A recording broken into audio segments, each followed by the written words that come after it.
Hey guys, welcome to the next module. We're going to be talking now about dynamic analysis. Keep in mind, this is all theory. Don't worry, we're going to have a lot of hands on labs so that you guys can get your hands dirty. So, this is just basic concept. So, if you see something that you don't kind of understand very well, don't worry. Eventually, you will get it. Okay? So dynamic analysis very important because that's one of the options when you are analyzing malware. It has its benefits. You won't get full details of like what's the encryption key being used to to encrypt the traffic, but it's actually pretty fast and you can get indicators of compromise quickly. So it's definitely a must know. And normally, the process when you do an analysis is going to be dynamic first to extract the initial indicators, and then you move on into the static and more uh, reverse engineering side of the house. But that's actually an option, right? Dynamic is not an option, and actually is an automated way for us to quickly get indicators of compromise. At the end of the day, you really want to get indicators of compromise like domain names, malicious URLs, so that you can start protecting your organization while then taking your time to do the full analysis. Okay. So this, guys, just follow us in HackDev for all the latest information of the training.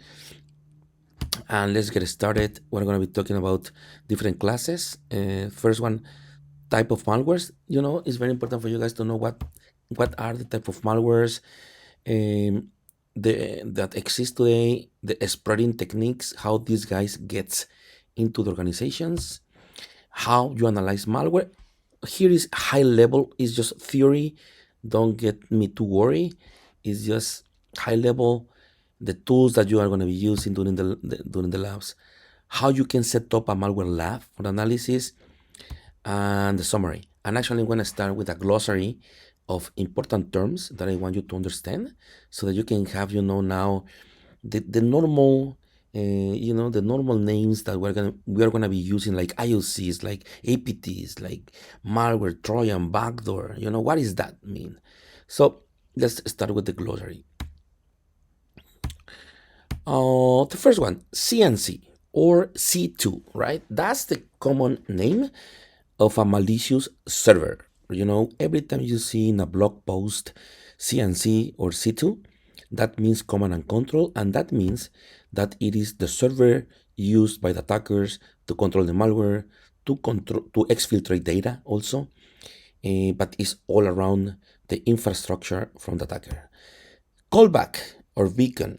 Callback beacon is a traffic heading out to the malicious attackers servers, and that's why it's called back. And that's normally traffic where the attackers use to exfiltrate data normally, or to communicate back and forth with their server, with their CNC server.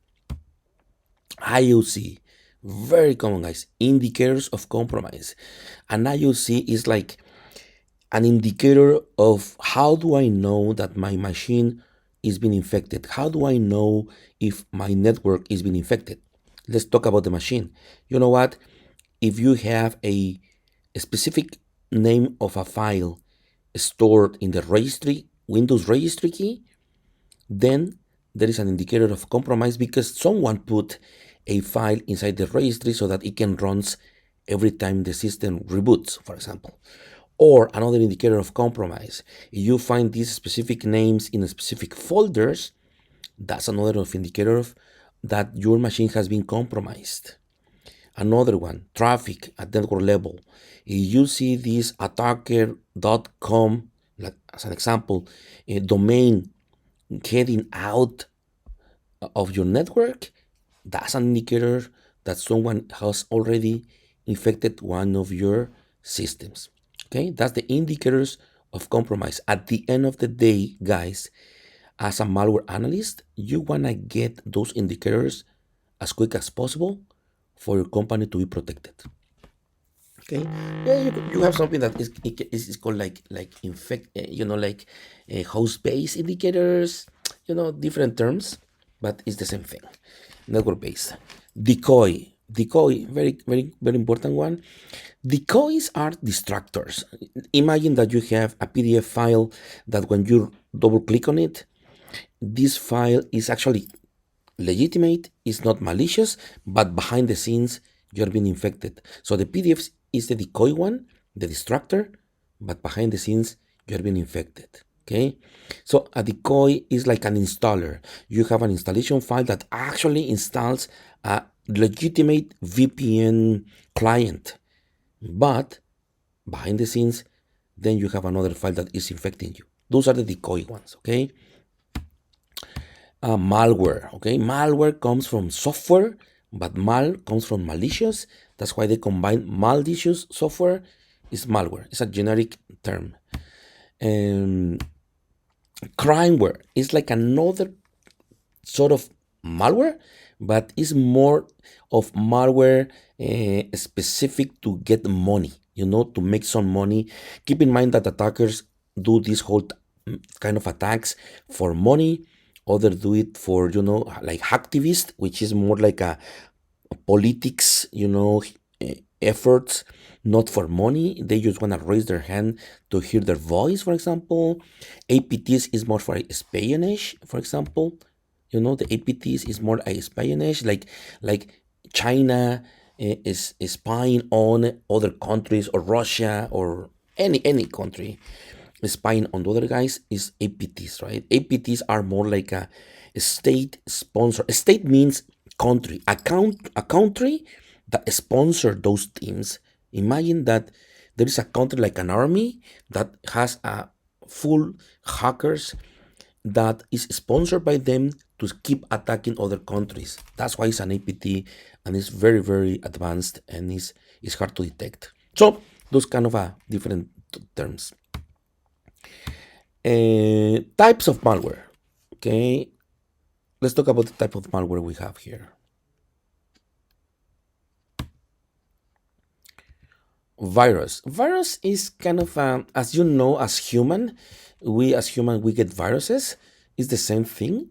The virus needs a host to live, right? Like I am a human, then the virus needs to get into my body to live, right? That's the same in computers. The human is the executable, is the program where the virus is gonna live, right? That's the analogy. Okay, and it attached to the programs, and every time you run the program, the virus gets executed. Okay, worm is also a virus, but the main difference is that it can spread through the network. It's actually very very sophisticated and scary, because once it runs, it can not only run in one system, it can by itself go and find other systems and spread through the network. That's why it's very very scary. Downloader. When you talk about an infection chain, the first step is a downloader, meaning when you get a file in your system, the first thing that this malicious file is going to do is going to go and try to connect to some place, the CNC, and download something from there. That's the downloader. His only purpose is to download something malicious from the internet, which is the next stage, which is the next phase or next stage of this malware that is eventually going to do something malicious. And later you're going to learn more about this, but normally downloaders are not looking suspicious, because what they really want is to run smoothly so that it looks like it's legitimate. But then the next one that they download is the one that comes malicious, and normally even stay in memory, which is called fileless malware. Dropper. The dropper basically, it instead of like a downloader that goes and download from internet the next stage, the dropper actually comes with something embedded inside it and just drop it to the disk. Okay, you get the difference. Downloader gets something from internet, the next stage from internet. The dropper, the next stage, is actually embedded inside itself and just drop it to the disk and execute it. Rootkits, has not been that much lately in the last 10 years, but definitely something scary because those are a malware that runs at kernel level. In an operating system, you have a user mode, which is all the users using the machine. Then you have the kernel, which is the very, very sensitive and protected level in a Windows operating system. And that one, when you install a rootkit, you have basically full control, normally through the drivers. Don't worry about those in a sense of too much explanation right now, but definitely rootkit, when you have that, means is machine is totally compromised, man. You definitely need to actually totally reinstall your machine. Um, Trojan is kind of funny because nowadays everyone calls Trojan a malware. There is a malware, it's called Trojan. There is a malware, it is called Trojan. And why the name applies for everything? It has a meaning, and there's a reason. It disguises itself as a normal file. If you think about this, every virus, every malware intends to look like a legitimate, right? Because it wants to lure the end user into thinking this is something legit, so that they can double click on it, right? So that's why everything can be a Trojan, because it disguises as a normal file. And the reason it's called Trojan is, if you don't know about this culture, this is a long story back in the day, but I don't want to get into the details. But at the end, in Rome, there was the Trojans, and basically what happens there is that they hide the attackers inside a horse, as you can see here. And these guys get inside here, inside this horse, and they give it as a gift to the opponent. And once this gift was inside the castle at night, these guys just get out of the horse, and then just compromise the whole facility. That's why this Trojan term, it was applied to the viruses, because it's something that looks like a gift, but at the end has something malicious inside. Okay. Bot is very common. It's like a PC zombies controlled by the attackers. It's like programs that are designed to be in a system, waiting for instructions from a botnet who controls those guys, for them to do something specific, to send some traffic to a specific place at one specific time, to mine a specific software, to infect, whatever it is. But it is like these specific zombies. That's why they are called zombies, because all of them are ready to just follow instructions from someone else. Backdoor is a term that is used so that an attacker can come back to the system, to the compromised system. So when an attacker compromise a system, they want to install a backdoor so that they can return to the system if they are blocked at some point, right? That's why it's called backdoor, so they can find a way to come back. That's actually very important for the backdoor. And the backdoor normally listen on specific ports in the machines, in the compromised machines, because that's the port that allows attackers to return to the machine. Keylogger comes from keyboard logging, meaning that everything you type in the keyboard is being grabbed by this malware and sent to the attackers, basically. Okay. RAT, remote administration tool. This is very, very normal and very, very common. This is a malware that once gets into the system, is going to say to the attackers, hey guys, I am in the system ready. Let me know what I need to do. And then this guy is going to be the guy that is going to execute and orchestrate all the next infections in the machine, waiting for instructions for the attackers. Ransomware is something that lately, from 2020 now and in the future, is going to be hitting very hard. Is actually a way for someone to, first, they can lock your computer, but they can actually encrypt all your files and then exfiltrate them. And that can be catastrophic for a hospital, for example, that cannot access their systems. Imagine that a hospital cannot access their systems during a surgery. It can be catastrophic. And or a system that requires information to operate and is totally encrypted. So ransomware has become a really, really um, sophisticated piece of malware, crimeware comes in the crimeware, because what these guys want is money. So if you, what they do basically is they negotiate and ask companies to give some money, the ransom, so that they can release the files that were encrypted. Okay, if they don't pay, if the companies don't pay, then these guys just publish all that information that they encrypt and exfiltrate, and they just make it public to everyone. That's the way they force the companies to pay for the ransom. Spreading techniques. Okay, so let's talk about now how a malware can get into the systems. Many options. One is spam. Spam is unsolicited email. I think you all guys know what is spam. You have heard about it, definitely. It's basically an email that gets to your inbox that you never ask. You don't know who is that sender. You never request for that information, and this is basically what the spam is all about. Now, spam is as you know, any kind of message, but at the end, the spam is like sending random emails to multiple destinations, basically. Okay.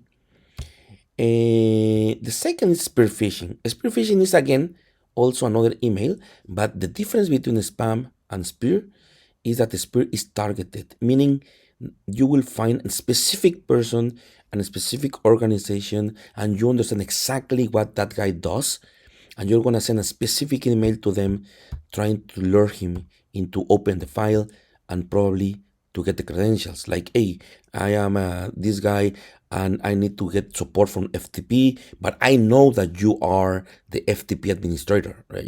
I know you are the administrator, so I send you this email specifically to you, and I'm trying that you can visit my place and get your credentials, right? But this is the main difference between spear phishing and spam, is that spear is totally focused on specific people, and spam is just spread to whoever just receive it and pretending that someone gets infected.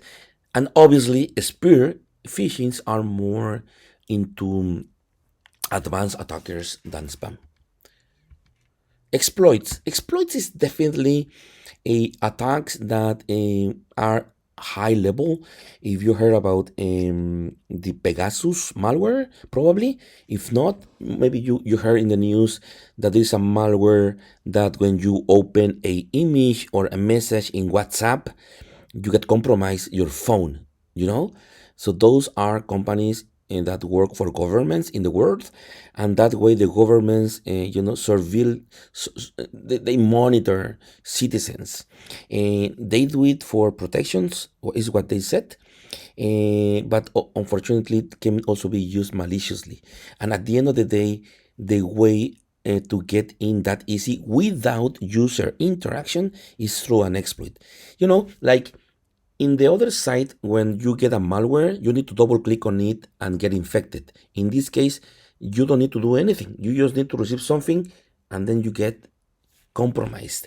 That's high level, is millions of dollars of those exploits that those companies built. And the APTs that I just mentioned, these state sponsored attackers, they actually use exploits, and is highly paid for governments and bad guys.